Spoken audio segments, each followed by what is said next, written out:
కలియుగంలో నామస్మరణ కంటే మించింది లేదు అని చెప్పి అన్నారు. మనం తరించాలంటే నామస్మరణే. అందుకనే కలవుతు స్మరణాన్ముక్తి. కలియుగంలో ముక్తి ఎట్టా వస్తుంది అంటే స్మరిస్తేనే వస్తుంది అని చెప్పి అంటుంటారు. అందుకనే మనం ఎక్కడ చూసినప్పటికీ కూడా రామా కృష్ణ రామా కృష్ణ అనేటువంటి ఈ పదములే ఎక్కువ వస్తూ ఉంటాయి. ఈ రోజు ఆ కృష్ణ భగవానుడు మోహినీదేవి కోసం వెనకాల తరలి వస్తున్నాడు. ఆ మహాతల్లి రాజలాంఛనములతో అత్యద్భుతంగా ఆ పల్లకీకి ఒక దండ కట్టాం. అంటే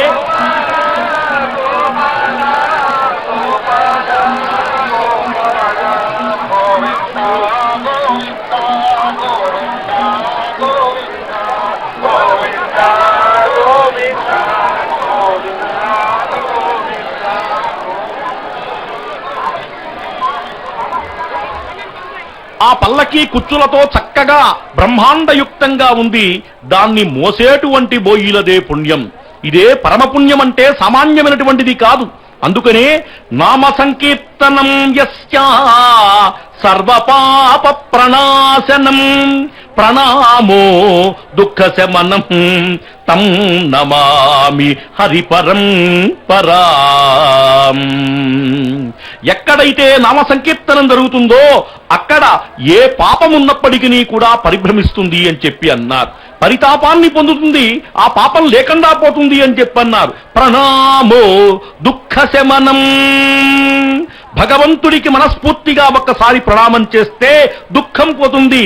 తం నమామి హరిపరం పరాం.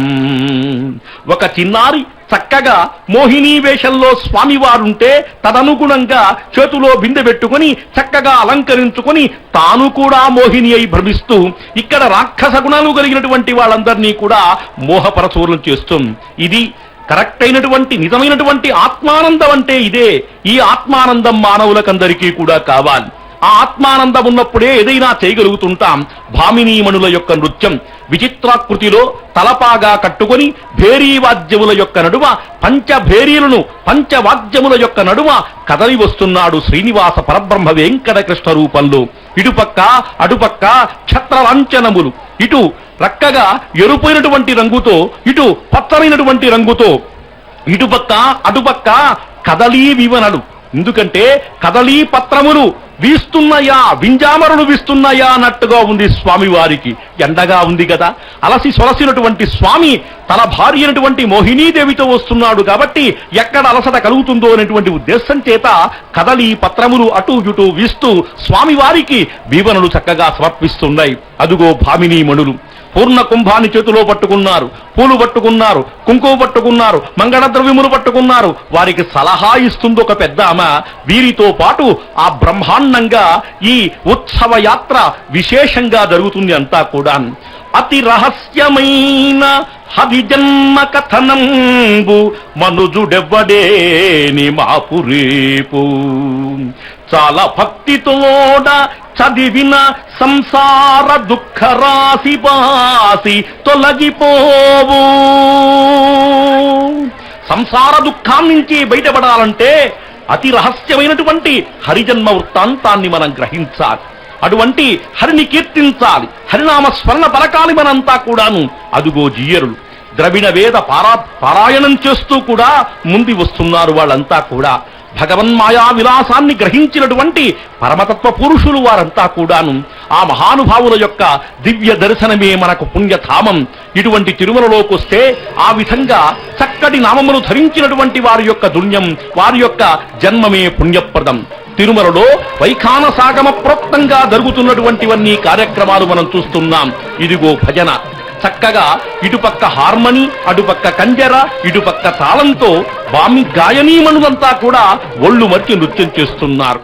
ఒక పక్క పాటలు, ఒక పక్క ఆటలు, ఒక పక్క వినోదములు, ఒక పక్క హరికథలు, ఒక పక్క గానములు, ఒక పక్క విలాసములు, ఒక పక్క రకరకాలైనటువంటి విన్యాసములతో ఈ బ్రహ్మాండమైనటువంటి ఈ ఉత్సవం జరుగుతుంది. అందుకనే ఉత్సవే దర్శనం పుణ్యం. ఉత్సవంలోనే పరమాత్మను చూడాలి అని చెప్పి అంటుంటారు. అటువంటి పరమాత్మ దర్శనం మనకందరికీ కూడా లభించుగాక. భాగవతంలో అంటారు, నీ పాదాబ్జము బ్రహ్మ పూజ్యము కదా. నారదుడు కృష్ణ పరమాత్మ దగ్గరకు వచ్చంటున్నాడు, నీ పాదాబ్జము బ్రహ్మ పూజ్యము కదా, నీ సేవ సంసార సంతాపధ్వంసిని యౌ కదా, సకల భద్రశ్రేణులం ప్రీతితో నాపాదింతువు కదా, ప్రపన్నులకు కాలాధీశ కాలాధీశ కాలంబు నిర్వ్యాపారంబు గదయ్యా చాలరు నిను వర్ణింప బ్రహ్మాదులు, చాలరు నిను వర్ణింప బ్రహ్మాదులం. పరమాత్మ, నిన్ను వర్ణించడానికి ఎవరి యొక్క తరము కూడా కాదు కదా, వర్ణించ శక్యమురానటువంటి వాడు ఏ విధమైనటువంటి మాటలు కూడా పలుకుదాలం మీ యొక్క సమక్షంలో. అదుగో వాద్య సేవ, అఖండమైనటువంటి వాద్య సేవ, వాద్యప్రియుడు నాదప్రియుడు వెంకటేశ పరబ్రహ్మ. అటువంటి పరబ్రహ్మ యొక్క సమక్షంలో వాద్య సేవ వైభోగంగా బ్రహ్మాండంగా జరుగుతుంది అంతా కూడా. అందుకని ఎప్పుడైనా సరే మోహాన్ని జయించాలంటే పరమాత్మను పట్టుకోవాలి. అందుకనే భాగవతంలో చెప్తాడు, ఇంచుక మాయలేక ఇంచుక మాయలేక మది నిన్నడు పాయని భక్తితోడా. రాక్షసులు మోహ విభ్రములు కాబట్టే మోహిని రూపానికి భ్రమపడ్డారు. ఏది నిజమో, ఏది కరెక్ట్, ఏది నిజమో ఏది అనిజమో కూడా కనుక్కోలేదు.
నమ్మాళ్వారు విరచిత దివ్య ప్రబంధం తిరువరత్తం పాసురములను మనం శ్రవణానందంగా విన్నాం. జీరస్వామి వారి గోష్ఠి చక్కటి అనుసంధానం చేసినటువంటి వైభవం ఇది. ఈ తిరుమల వైభవంలో ప్రవహించుతున్నటువంటి సెలయేళ్లతో ప్రకృతి రామణీయకతను సంతరించుకుని దర్శించిన వారికి ఆనందాన్ని కలిగించేటటువంటి ఈ తిరుమల కొండ ఎంత వైభవంగా ఆళ్వార్లు స్తుతించారో అదేవిధంగా కవులు అందరూ కూడా వాగ్గేయకారులు స్తుతించారు. ఇంతటి ఎంతోమంది భక్తులు ప్రతినిత్యము కూడా స్వామిని దర్శించుకోవడానికి తిరుమలకు వస్తూ ఉంటారు. ఒకరా ఇద్దరా, లక్షలాదికి నీవే శ్రీరామ రక్ష అని ఎందరో భక్తులు గోవింద అని నంతమా విందవై వచ్చి ఆనందమందించు ఆదిదేవా అని గోవింద గోవింద అని వేడుకుంటూ, ఈ గోవింద అని పిలవటం కూడా ఆనాడు వచ్చినదే. ఇప్పుడు మనం కృష్ణావతారాన్ని దర్శిస్తూ ఉన్నాం. గోవర్ధన పర్వతాన్ని ఎత్తి గోవింద అని పిలిపించుకున్నటువంటి మహానుభావుడు ఈయన. ఛత్రచామరముల మధ్య సకల రాజోపచారముల మధ్య భక్తులందరూ కూడా ఆనందపరసులవుతూ ఉండగా భక్తజన సమ్మోహితమైనటువంటి మోహిని అవతార వైశిష్యం ఇంత చక్కగా మనకు దర్శనమిస్తూ ఉన్నది. మనము ఇంట ఉండి స్వామివారిని ఈ రకంగా దర్శిస్తున్నాం. స్వామి మనవాడు. అందుకనే స్వామి ఒక మాట చెప్పాడు. నారదుడు అడిగాడు, బ్రహ్మమానసపుత్రుడు స్వామి నాభి కమలం నుండి బ్రహ్మ ఆవిర్భవిస్తే బ్రహ్మమానసపుత్రుడు నారదుడు అడిగాడు, తాత కలియుగంలో నువ్వెక్కడుంటావు అని. నాహం వసామి వైకుంఠే అంటూ మద్భక్తా ఎత్ర గాయంతే తత్ర తిష్టామి నారద అని చెప్పాడు. కాబట్టి ఎక్కడ నిరంతరము గోవింద నామస్మరణ జరుగుతుందో అక్కడ తానుంటానని చెప్పి ఈ రోజున శ్రీ వెంకటేశ్వర భక్తి ఛానల్ ప్రత్యక్ష ప్రసారంలో వీక్షించే ప్రతి ఒక్క భక్తుల్ని సమ్మోహితం చేస్తూ వారి ఇంట స్వామి మోహిని అవతారంతో దర్శనమిస్తూ ఉన్నాడు. ఇది సత్యం. కాబట్టి ఇటువంటి దర్శన భాగ్యాన్ని పొందటానికే మనకి నేత్రములు ఇచ్చాడు. జిహ్వే కీర్తయ కేశవం మురరిపుం చెప్పారు కులశేఖరుల వారు. కాబట్టి నేత్రములున్నందుకు భగవంతుణ్ణి దర్శించటం, అవతారములు వేరు కావచ్చు, కానీ ఈ విశేషమైనటువంటి సమ్మోహితం చేసేటటువంటి మోహనావతారం, అదే చూడరే మోహన రూపమని మనం విన్నాం ఇందాక. అటువంటి ఆ మోహిని అవతారముతో ఆ స్వామిని నేత్రములతో దర్శించడం, స్వామి వైభవాన్ని వ్యాఖ్యాన రూపంలో నిష్ణాతులైనటువంటి పండితులు అందజేస్తున్నప్పుడు శ్రవణానందంగా వింటాం, నోటితో అవకాశం వచ్చినప్పుడు గోవింద అంటాం. ఎందుకంటే భగవద్భక్తి సమన్వితమైనటువంటి విధానాన్ని పొందుపరిచేటటువంటి భగవంతుడి యొక్క వైభవాన్ని 10 మందికి అందజేసేటటువంటి భాగవతులు గోష్ఠిగా ఉంటారు. అటువంటి వారిని దర్శించడం కూడా విశేషం. అందుచేత ఈ రకమైనటువంటి మోహిని అవతార వైశిష్యంలో ఈ రోజున మనం దర్శిస్తున్నాం. మనము ఎంతో ఆతృతగా, ఎంతో ఆనందంగా, ఎంతో ఉత్సాహంగా ఎదురు చూస్తున్నటువంటి స్వామివారి గరుడ సేవ ఈ రాత్రి చక్కగా మనం దర్శించబోతూ ఉన్నాం. తిరుమల తిరుపతి దేవస్థానం భక్తుల సౌకర్యార్థం అన్ని ఏర్పాట్లు చేపట్టి ఎవరికి ఏ విధమైనటువంటి ఇబ్బంది కలగకుండా ప్రతి ఒక్కరూ స్వామి దర్శనం చేసుకునేటటువంటి అవకాశాలు